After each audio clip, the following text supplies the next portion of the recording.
آئین کے تحت 73 کے آئین کے تحت ہوتی رہی ہیں اور ہمیشہ اس کا ایک ہی نظام رہا ہے کہ وہ تمام اسٹیک ہولڈرز کے مشاورت سے اور ان کے کنسنسس سے، یعنی اتفاق رائے سے آپ لوگوں کی ویڈیو چیک کر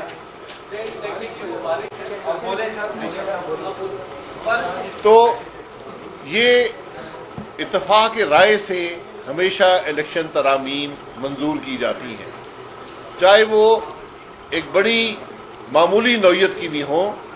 یہاں تو مکمل طور پر حکومت کی کوشش ہے کہ الیکشن کمیشن نہ کروائے، حکومت کروائے۔ یہ آئین کے اندر ممکن نہیں ہے۔ الیکشن کا نظام بدلنے کا حق صرف ایک آئینی ترمیم کے ذریعے کسی اور کو دیا جا سکتا ہے۔ آج بات صرف یہاں پر رکتی نہیں ہے۔ الیکشن میں جو ووٹر لسٹ ہیں، جو ریکارڈ ہے ووٹرز کا، یہ الیکشن کمیشن کی ملکیت ہے۔ اب اس کو نادرا کے حوالے کرنے کی کوشش کی جا رہی ہے تاکہ اس ریکارڈ میں بھی دھاندلیاں کر الیکشن میں کامیابی حاصل کرنے کی کوشش کی جائے۔ اس حکومت کو آج یہ احساس ہو چکا ہے کہ پاکستان کے عوام سے یہ الیکشن نہیں جیت سکتے، ان کو دھاندلی کر کے ہی الیکشن میں کچھ حاصل ہوگا۔ یہ آج ملک کی سیاست کی حقیقت ہے۔ جس حکومت نے عوام کو مہنگائی کے علاوہ کچھ نہیں دیا، جس نے اس ملک کے عوام کو بے روزگاری دی، غربت دی، معیشت کی تباہی دی، ملک کے وقار کو مجروح کیا، آج اس کی کوشش ہے کہ الیکشن کمیشن پر قبضہ کر کے اپنے ان جو الیکشن کے اندر دھاندلی ہے اس کو کامیاب کیا جائے۔ ہم ہر سطح پر اس کی مخالفت بھی کریں گے، ہر حد تک جائیں گے، کیونکہ پاکستان مسلم لیگ نون ہمیشہ سے بات کرتی آئی ہے ووٹ کو عزت دینے کی، عوام کے رائے کے احترام کی۔ جس ملک میں عوام کی رائے کا احترام نہیں ہوگا کبھی ترقی نہیں کر سکتا۔ ملک کا نظام موجود ہے، ملک کے نظام میں خرابی نہیں ہے۔ آج ہمارا مسئلہ یہ ہے کہ الیکشن چوری ہوتے ہیں۔ اگر کسی نے الیکشن ریفارم کرنے ہیں تو پھر سب سے پہلے بات کریں کہ کس طرح ہم الیکشن کی چوری سے پاکستان کے عوام کو بچا سکتے ہیں۔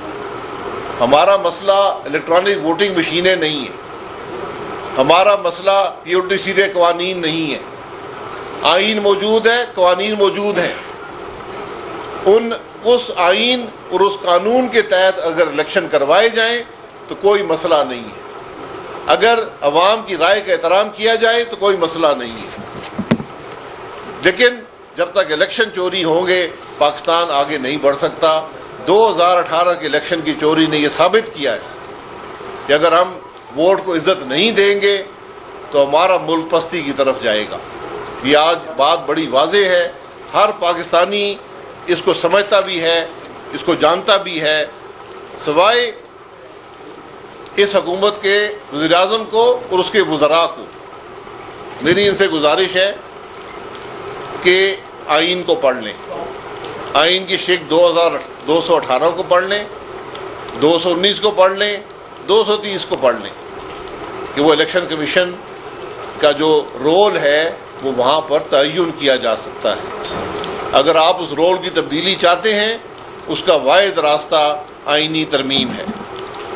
اور بات صرف الیکشن کے دن کی نہیں ہوتی۔ جو ہمارے ملک میں الیکشن رگ کیے جاتے ہیں، جو الیکشن چوری ہوتے ہیں، میں اگر یہ کہوں کہ 80% رگنگ جو ہے پری پول ہوتی ہے، تو ہمیں آج ان سب چیزوں کا اعادہ کر کے ان کو سمجھ کر ان کے حل تلاش کرنے کی ضرورت ہے اگر ہم ملک کی ترقی چاہتے ہیں۔ اور ایک بات بڑی واضح ہے کہ ملک کی ترقی ایک غیر متنازع الیکشن کے بغیر نہیں ہو سکتی۔ آج حکومت کی پوری کوشش ہے کہ الیکشن متنازع ہوں اور آج بھی سینٹ کی کمیٹی کے اندر حکومت کا وزیر جو ہے وہ الیکشن کمیشن پر کھلا حملہ آور ہوا. اس کی کوئی مثال پاکستان کی تاریخ میں نہیں ہے. اگر آج الیکشن کمیشن پر حملہ ہو سکتا ہے تو کل سپریم کورٹ پر بھی حملہ ہو سکتا ہے. میڈیا تو حملے برداشت کر رہی ہے, کل کسی اور ادارے پر بھی حملہ ہو سکتا ہے. اپوزیشن پر حملے تو آپ کے سامنے ہیں کہ ملک کا وزیر اعظم جب بھی اسمبلی میں کھڑا ہوتا ہے, جب بھی تقریر کرتا ہے, وہ یا الزام لگاتا ہے, گالیاں نکالتا ہے یا دھمکیاں دیتا ہے. یہ آج ملک کی سیاست کا حال ہے. تو کوئی ادارہ بھی اس فیشسٹ حکومت سے اپنا یہ سمجھے کہ میں محفوظ ہوں تو وہ محفوظ نہیں ہے. کل جو محفوظ سمجھتے ہیں ان کے نام بھی یہ حکومت لے گی. یہ اپنا معاملے طے کرنے کے لیے, اپنا مفاد حاصل کرنے کے لیے پاکستان کے ہر ادارے کو سودے پر لگانے کو تیار ہیں, ہر ادارے کے حقوق سلب کرنے کو تیار ہیں کہ ان کو اقتدار میں طول مل جائے. انشاءاللہ یہ سازش جو ہے ہم اس کو کبھی بھی کامیاب نہیں ہونے دیں گے. الیکشن میں اب جو ایک بڑی بات کی جاتی ہے کہ الیکٹرانک ووٹنگ مشینوں کے بغیر گزارا نہیں ہے. الیکٹرانک ووٹنگ مشین کی ہر وزیر, ہر پرائم منسٹر, ہر آدمی بات کرتا ہے. اور حد تو یہ پہنچی ہے کہ ابھی کنٹونمنٹ بورڈ کے الیکشن ہو رہے ہیں, ruling party P T I کے جو چیف آرگنائزر ہیں, کوئی سینیٹر صاحب ہیں, انہوں نے خط لکھا ہے الیکشن کمیشن کو کہ کنٹونمنٹ کے ملک کے حالات ایسے ہیں کہ آج ووٹر محفوظ نہیں ہے. کنٹونمنٹ کے الیکشن ہیں, کنٹونمنٹ کے اندر ہوتے ہیں, تو وہاں بھی ووٹر محفوظ نہیں ہے. حکومت اقرار کر رہی ہے کہ ہم ووٹر کو تحفظ نہیں دے سکتے, پاکستان میں امن نہیں ہے, کنٹونمنٹ کے اندر بھی امن نہیں ہے. اور چونکہ الیکٹرانک ووٹنگ مشینیں نہیں ہیں, امن صرف الیکٹرانک ووٹنگ مشین دیتی ہے اور ریگنگ صرف الیکٹرانک ووٹنگ مشین بچاتی ہے. اس لیے واحد حال یہ ہے کہ پولنگ اسٹیشن کے اندر بھی اور باہر بھی فوج کو تعینات کیا جائے. یہ سینیٹر صاحب انہوں نے بھی قانون کی آرٹیکل کی شق نمبر 230 نہیں پڑھی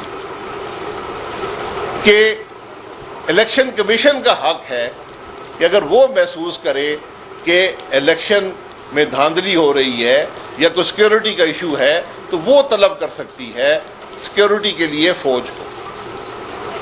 اور اگر پولنگ اسٹیشن کے اندر معاملہ ہو رہا ہے تو وہاں پر جو پریزائڈنگ افسر ہوتا ہے اس کا اختیار ہوتا ہے کہ وہ طلب کر سکے فوج کو یا پولیس کو یا رینجرز کو کہ وہ اندر تشریف لائیں اور اس کی مدد کریں. یہاں پر حکومت کے اہلکار الیکشن ہونے سے 2 ہفتے پہلے خط لکھ رہے ہیں کہ جناب ہم امن نہیں دے سکتے اس ملک کے کنٹونمنٹس میں, اور اس کو چونکہ ووٹنگ مشینیں نہیں ہیں تو واحد حل ہے کہ فوج کو تعینات کیا جائے. اور جو علاقے کی جیو پولیٹیکل سچویشن ایسی ہے کہ اگر ڈیموکریسی پر کوئی حرف آیا تو پاکستان کی بڑی بدنامی ہوگی. یہ وہی لوگ ہیں جو آج اس ملک کو ڈیموکریسی کو تباہ کرنے پر تلے ہوئے ہیں. سینٹ کی کمیٹی کے اندر پارلیمنٹ کے ریکارڈ پر, پارلیمنٹ کے سامنے الیکشن کمیشن نے 37 نکات رکھے ہیں کہ یہ الیکٹرانک ووٹنگ مشینیں پاکستان کے الیکشن کے نظام کو تباہ کر دیں گی, یہ امپلیمنٹ نہیں ہو سکتی. یہ میں نہیں کہتا, یہ الیکشن کمیشن ریکارڈ پر پاکستان کی سینٹ کے سامنے رکھ کر گیا ہے, جس کا اس کو صلہ یہ ملا کہ ایک وفاقی وزیر نے کمیٹی کے اندر ان کو کہا کہ تم چور ہو اور تم پیسے کھاتے ہو. ہمارا تجربہ یہ ہے کہ جب سے یہ حکومت آئی ہے, یہ چوروں کی حکومت آئی ہے, یہ چوری کے نعرے مارتی ہے کہ تاکہ ہماری چوری پر شک شبہ نہ ہو. تو آج الیکشن کمیشن بھی محفوظ نہیں ہے. کل اگر سپریم کورٹ نے کوئی فیصلہ ان کی مرضی کے خلاف دے دیا تو اس پر بھی یہ الزام لگا سکتے ہیں. تو آج جو حکومت ہے, جو اس کا رویہ ہے, یہی سب سے بڑا حرف ملک کی جمہوریت پر ڈال رہا ہے. میں جو شق